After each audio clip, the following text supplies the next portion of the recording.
Hello children, this is Ahar Dubey. Today I will be continuing your lesson of photoelectric effect, and I would like to tell you that in my channel I would teach various subjects, and in that I would cover various topics. So please like, share and comment on the various topics which you study from the channel, and you can also give your suggestions also. I will feel happy for that. So now continuing with the lesson of photoelectric effect. Firstly, I defined you what is photoelectric effect. Then I told you the experimental view of photoelectric effect, how what experiment has been done for this for photoelectric effect. Then I told you about the dependence upon intensity of light, means photoelectric effect depend upon intensity of light or not, and if then how. So you got that photoelectric effect depend upon the upon intensity of light, as it is directly proportional to the intensity of light. So now today we'll study the dependence of photoelectric effect upon the frequency of light. So in the last turn you saw that if negative potential is applied to the plate P2, then what happens? The negative electrons do not reach here and current decreases, and there is a certain point when it finally becomes zero. So that was only the stopping potential, means the negative potential of P2 with respect to P1, at which there is no photoelectric effect. So that was stopping potential. Now dependence upon frequency of light. If at the stopping potential means now no current is seen, means no photoelectric effect, or you can say no photoelectrons are moving from the surface now. So if at the stopping potential no photoelectric current is seen, so what happens? Light of frequency higher than before. Now since no photoelectric current is observed, so what we do? We apply of light of frequency higher than before, and it is applied to where? Plate P1, this plate P1.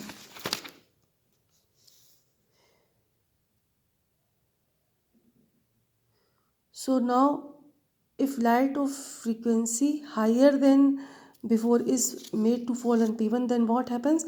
Again the photoelectric current is re-established. Re-established means again we see that photoelectric current is observed. Now on increasing the negative potential of P2, now what we do? We again increase the negative potential of P2. Then what happen? Again the current stops. First it decreases, then finally stops, as in the earlier case. So this shows that higher the frequency of the incident light, higher will be the maximum kinetic energy of the emitted photoelectrons, or higher will be the stopping potential. So higher the frequency of the, suppose we increase the frequency of the light, then again stopping potential will be somewhat. If again we increase the frequency of light, then again higher stopping potential, and as such maximum kinetic energy, because before at a certain stopping potential electrons are emitted, but after some time when negative potential is applied to P2, no electric current is seen. So this means that kinetic energy becomes zero. When again frequency is increased, now again current is observed, then now then current maximum kinetic energy is increased as compared to the earlier case. So as we increase the negative potential of P2, what happened? The maximum kinetic energy, or you can say the stopping potential increases. So higher the frequency of the incident light, higher will be the maximum kinetic energy of the emitted photoelectron, or higher will be the stopping potential. If using light of different frequencies, now what we do? We take light of different frequency lights. We plot a graph between maximum kinetic energy of the photoelectrons and the frequency of light nu. Then a straight line is observed. This shows that the maximum kinetic energy of the photoelectron increases as the frequency of the incident light increases. So a straight line is observed when a graph is plotted between maximum kinetic energy of photoelectrons, Ek is equal to E nu naught. Here in the last turn we had seen this formula, Ek is equal to E nu naught, where Ek is the maximum kinetic energy of the photoelectron, E is the charge of electron, and nu naught is the stopping potential. So maximum kinetic energy is equal to charge of electron multiplied by stopping potential. So maximum kinetic energy Ek is equal to E nu naught. So graph is when a graph is made between maximum kinetic energy and frequency of light, then what we see? A straight line is observed, and this is the slope A. Nu naught, this is the stopping potential at which the Ek is equal to E nu naught is equal to 0. Means now at this point no kinetic energy is seen, means no photoelectron is emitted. But as you increase the frequency, then maximum kinetic energy increases, or you can say photoelectric current is observed. If the straight line graph between Ek and V is V naught, or you can say V, is extended backward, it intersects the frequency axis at the point nu naught. Here, this, and intercepts the energy axis. This was the energy axis. So intercepts the energy axis at minus B. This point is minus B. This is nu naught. This means that for the photoelectrons to be emitted from a given metal plate, the frequency of the light incident on the plate should be higher than nu naught. So for the electron to be emitted from the metal plate, what is required? A minimum frequency, and that is nu naught. So nu naught is a minimum frequency of the light so that the photoelectron can be emitted from the surface of any metal. So if the frequency is less than nu naught, no photoelectron will be emitted, whatever be the intensity or duration of light. Whatever be the intensity, you increase the intensity or double it, triple it, it doesn't matter, no photoelectron will be emitted from the surface unless and until a particular frequency for a particular metal. Means for each and every metal there is a certain frequency of light required. It is not the same for all the metals. Make clear in your mind that this nu naught is different for different metals. If the frequency is less than nu naught, no photoelectron will be emitted, whatever be the intensity or duration of light.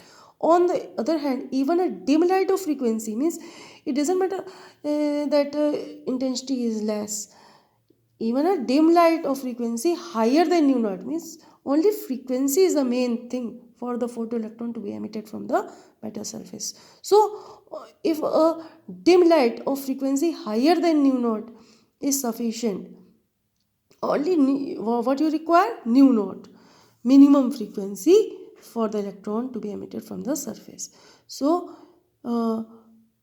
is sufficient for the emission of electron. The minimum frequency of light which can emit photoelectrons from a material is called threshold frequency. So this nu naught, minimum frequency of light for the photoelectron to be emitted from the surface, is called threshold frequency or cutoff frequency of that material.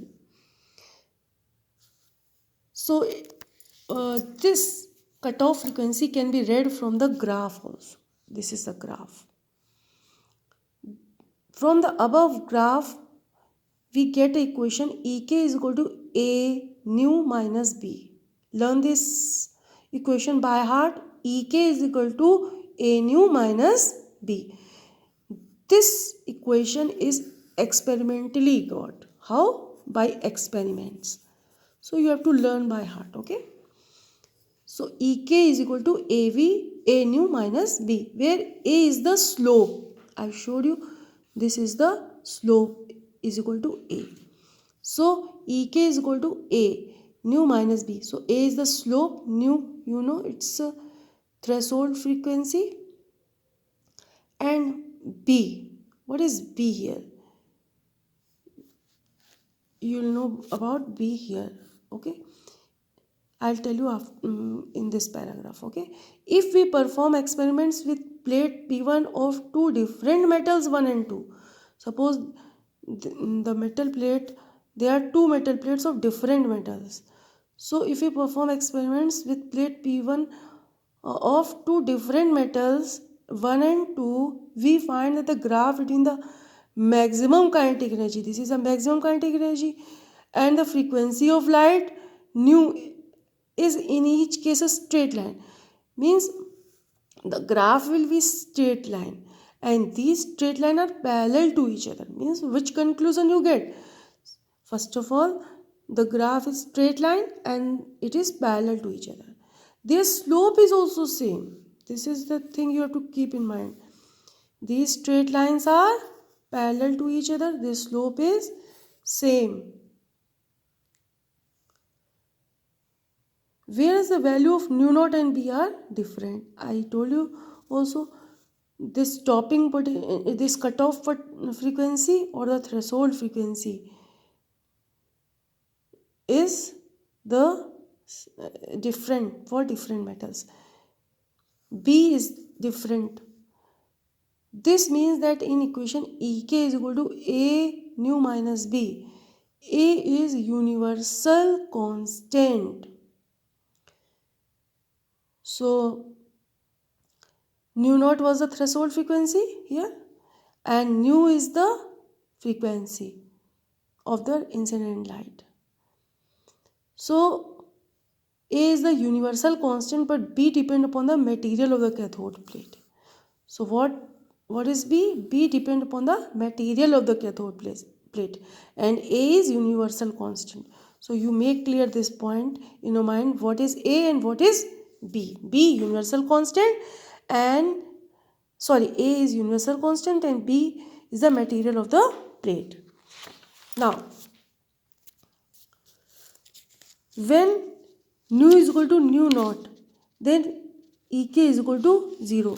When nu is equal to nu naught means when the frequency of the incident light is equal to nu naught, means threshold frequency, means the minimum frequency for which we can emit photoelectron from the material.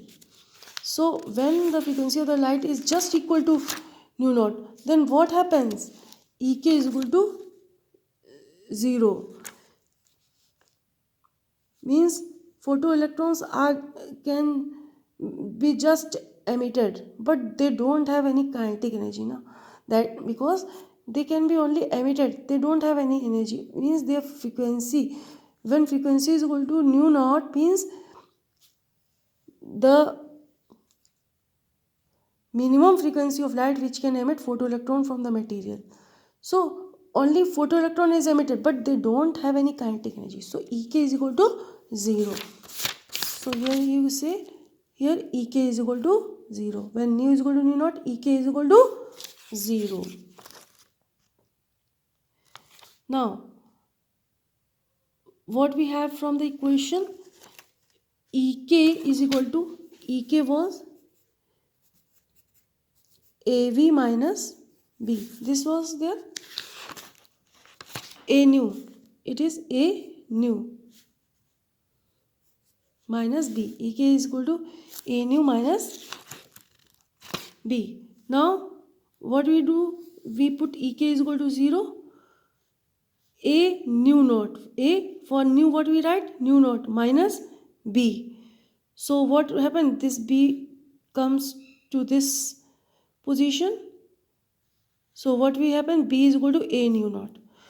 Since nu naught is the minimum frequency required for the emission of photoelectron, therefore B represents the minimum energy required for the emission of photoelectron. So what does B represent? B represents the minimum energy required for the emission of photoelectrons. The minimum energy required for the emission of photoelectron from the metal is called work function of that metal. So B is the work function of the metal and A is the universal constant. And afterwards you will know that A is actually a Planck's constant. So hence by measuring the slope A of the graph line, we can find out the work function B of the material of the cathode.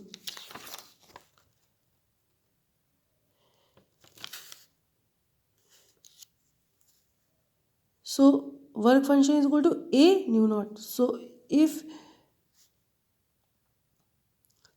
we know the slope A, means from the graph, if we can solve it out, we can measure it out, so we can find the work function of the material of the cathode, because work function B is equal to A nu naught. A is the universal constant and nu naught is the threshold frequency.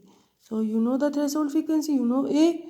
Multiplying these two, you can find out the work function of the metal, or you can say material of the cathode. Cathode means from which the electrons are emitted. For most of the metals, the work function is of the order of few electron volts. So what is the order of the work? What is the order of the work function of the electrons? It is order of the few electron volts. This is also the value of the work function for the emission of thermions from the metals also. So this was your topic upon the dependence upon the frequency of light. You can see this graph also. In this is the potential difference and this is the current. So when the potential nu naught 1 is applied, so what happens? There is a becomes straight line. So when again you give negative potential, then your graph become like this, but afterward it becomes straight line. So as you increase the negative potential, the graph becomes like this, but afterwards it becomes straight line. So this was your derivation, or you can say you how to find out the relation for the frequency of light with the photoelectric current.